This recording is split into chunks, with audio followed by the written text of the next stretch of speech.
Nag-import tayo ng 40 Ranchu sa Indonesia. Meron tayong dumating na red and white, meron tayong calico, meron tayong blue base, and meron din tayong black. Bali, tig-10 yung dumating. And mukhang okay naman silang lahat. By the way, kaya pala tayo nag-import kasi bibenta natin yung iba. Then yung iba naman is gagawin natin mga breeder. Pero for now, ika-quarantine muna natin kasi may nakita tayong anchor worm. And bago ko sila pinakawalan, tinanggal ko muna yung mga visible na anchor worm. Mukhang na-treat naman sila ng farm na pinagkuhanan ko sa kanila since mukhang patay na rin naman yung anchor worm na nakakabit sa kanila. Yun nga lang ay hindi nila tinanggal yung mga visible. Though don't worry kasi gagamutin din naman natin tong mga isda na to.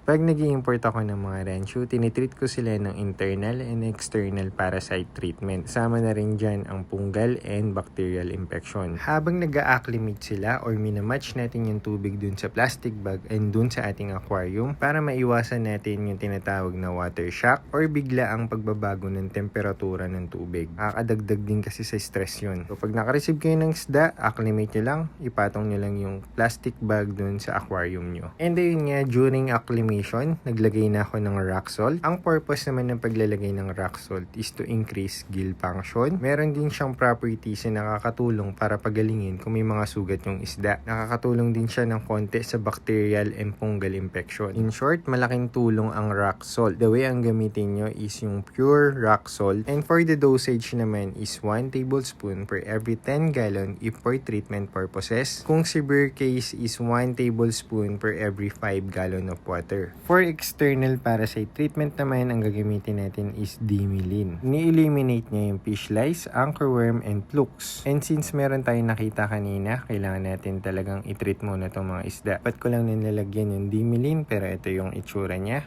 So maglalagay lang tayo ng 1 teaspoon or 1.5 gram per tank. Since ang aquarium ko is 75 gallon. I-mix lang natin yan sa water, tutunawin lang natin, tas pwede mo na siyang ilagay. Lalagyan ko lang lahat ng aquarium tapos in 3 days hindi tayo magpapalit ng water para babad sila sa gamot. During this time, hindi rin tayo magpapakain. Yes, okay lang yan kahit hindi sila kumain since wala rin naman silang gana dahil stress pa sila sa biyahe. So kailan mo sila papakainin? Pag swimming around na sila, ibig sabihin they are looking for food and that time they are ready to eat na. Kaya naman pag may bago kang isda, huwag kang mag-worry. Let them chill and adjust sa bagong environment. Then soon enough, naka-recover na sila, kakain na yan for sure. So ayun lang, quarantine ko muna sila for 3 days. And if you're looking for imported Ranchu, you can message me directly so I can send you yung mga available pa. Open naman sila for reservation since naka-quarantine pa sila. And I think that is all for today's video. Thank you guys for watching and see you on the next one.